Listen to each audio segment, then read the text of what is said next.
ಹೀಗೆ ರಸ್ತೆ ತುಂಬೆಲ್ಲ ನೀರು ಹರಿಯುತ್ತಿರುವುದನ್ನು ನೋಡಿ ಇದ್ಯಾವಾಗಪ್ಪ ಮಳೆ ಬಂತು ಅನ್ಕೊಂಡ್ರ? ನಮ್ಮೂರಿಗೆ ಇಲ್ಲದಿದ್ದ ಮಳೆ ಅದ್ಯಾವಾಗಪ್ಪ ಇಲ್ಲಿಗೆ ಬಂತು ಅಂತ ಕನ್ಫ್ಯೂಸ್ ಆದ್ರ? ಯಾವ ಮಳೆಯೂ ಬಂದಿಲ್ಲ, ಮತ್ತೊಂದು ಮಗದೊಂದು ಏನೂ ಇಲ್ಲ. ಬದಲಾಗಿ ತಾರಕ ಜಲಾಶಯದಿಂದ ನಾಲ್ವೆ ಮೂಲಕ ಹರಿದು ಬರುತ್ತಿರುವ ನೀರು.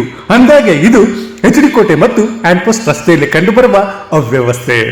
ವೀಕ್ಷಕರೇ, ಈ ಮಾರ್ಗ ಎಚ್.ಡಿ. ಕೋಟೆಯಿಂದ ಮೈಸೂರು, ಬೆಂಗಳೂರು, ಸರಗೂರು, ನಂಜನಗೂಡು, ಎಡೆಯಾಳ, ಗುಂಡ್ಲಪೇಟೆಗೆ ಸಂಪರ್ಕ ಕಲ್ಪಿಸುತ್ತದೆ. ಆದರೆ ಇಲ್ಲಿ ಹೋಗುವಾಗ ವಾಹನ ಸವಾರರು ಹಿಡಿಶಾಪ ಹಾಕಿಕೊಂಡು ಓಡಾಡುವ ಪರಿಸ್ಥಿತಿ ನಿರ್ಮಾಣವಾಗಿದೆ. ಬಸ್ಸು, ಲಾರಿ ಸೇರಿದಂತೆ ಬೃಹತ್ ಗಾತ್ರದ ವಾಹನಗಳು ಓಡಾಡಿದ್ರೆ ಬೈಕ್ ಸವಾರರ ಪರಿಸ್ಥಿತಿ ಹದೋಗತಿ. ಮೈ ಮೇಲೆ ನೀರು ಬಿಡುತ್ತೆ, ಬಟ್ಟೆ ಹಾಳಾಗುತ್ತೆ, ಕೆಲವೊಮ್ಮೆ ಬೈಕ್ ಸವಾರರು ಬಿದ್ದಿರುವ ಸಂದರ್ಭ ಉಂಟು. ಅಷ್ಟಕ್ಕೂ ಈ ಅವ್ಯವಸ್ಥೆಗೆ ಕೋಟೆ ಪ್ಯಾಲೇಸ್ ಬಾರ್ ಅಂಡ್ ರೆಸ್ಟೋರೆಂಟ್ ಹಾಗೂ ಪಕ್ಕದಲ್ಲಿ ಇರುವ ಪೆಟ್ರೋಲ್ ಬಂಕ್ ಕಾರಣ ಎಂಬುದು ಸ್ಥಳೀಯರ ಆರೋಪ.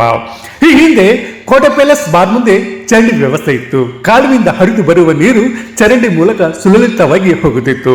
ಆದರೆ ಈಗ ಪೆಟ್ರೋಲ್ ಬಂಕ್ ನಿರ್ಮಾಣ ಮಾಡುವಾಗ ತೆರೆದ ಚರಂಡಿ ಬದಲು ಚಿಕ್ಕದಾದ ಪೈಪ್ ಹಾಕಿದ್ದಾರೆ. ಆದರೆ ಸರಿಯಾಗಿ ನಿರ್ವಹಣೆ ಮಾಡದ ಹಿನ್ನೆಲೆ ಪೈಪ್ಗೆ ಕಸಕಡ್ಡಿ ಸೇರಿದಂತೆ ತ್ಯಾಜ್ಯ ತುಂಬಿಕೊಂಡು ನೀರು ಸುಲಲಿತವಾಗಿ ಚರಂಡಿ ಮೂಲಕ ಹರಿದು ಹೋಗುತ್ತಿಲ್ಲ. ಅಲ್ಲದೆ ಪೈಪ್ ಚಿಕ್ಕದಾಗಿರುವ ಹಿನ್ನೆಲೆ ರಭಸವಾಗಿ ಬಂದ ಕಾಲುವೆ ನೀರು ಪೈಪ್ಗೆ ತುಂಬಿ ರಸ್ತೆ ಮೇಲೆ ಹರಿಯುತ್ತೆ. ಹಾಗಾಗಿ ಈ ವ್ಯವಸ್ಥೆ ಕಂಡು ಬರುತ್ತೆ. ಪದೇ ಪದೇ ಈ ರೀತಿ ಅವ್ಯವಸ್ಥೆ ಆಗುತ್ತಿದ್ದರೂ ಸಂಬಂಧಪಟ್ಟ ಅಧಿಕಾರಿಗಳು ಇತ್ತ ಕಡೆ ಗಮನ ಹರಿಸುತ್ತಿಲ್ಲ. ಎಲ್ಲಿ ಸಮಸ್ಯೆ ಆಗಿದೆ ಎಂಬುದರ ಪರಿಶೀಲನೆ ಕೂಡ ನಡೆಸಿಲ್ಲ. ಇನ್ನು ಪುರಸಭೆ ಇದ್ದು ಇಲ್ಲದಂತಾಗಿದೆ. ಈಗಲಾದರೂ ಅಧಿಕಾರಿಗಳು ಇತ್ತ ಕಡೆ ಗಮನ ಹರಿಸಿ ನೀರು ಸುಲಲಿತವಾಗಿ ಹರಿದು ಹೋಗಲು ವ್ಯವಸ್ಥೆ ಮಾಡುತ್ತಾರಾ, ಇಲ್ಲ ಒಬ್ಬರಿಗೊಬ್ಬರು ಬೊಟ್ಟು ಮಾಡಿಕೊಂಡು ಕಾಲಹರಣ ಮಾಡಿ ವಾಹನ ಸವಾರರ ಇಡಿಶಾಪಕ್ಕೆ ಗುರಿಯಾಗುತ್ತಾರಾ ಕಾದು ನೋಡಬೇಕಾಗಿದೆ. ಎಚ್.ಡಿ. ಕೋಟೆಯಿಂದ ಶ್ರೀಕಂಠ ಈಶ್ವರ್, ಇಂಡಿಯಾ ಫಸ್ಟ್ ನಿರ್ಭೀತಿಯಿಂದ ನಿಮಗಾಗಿ.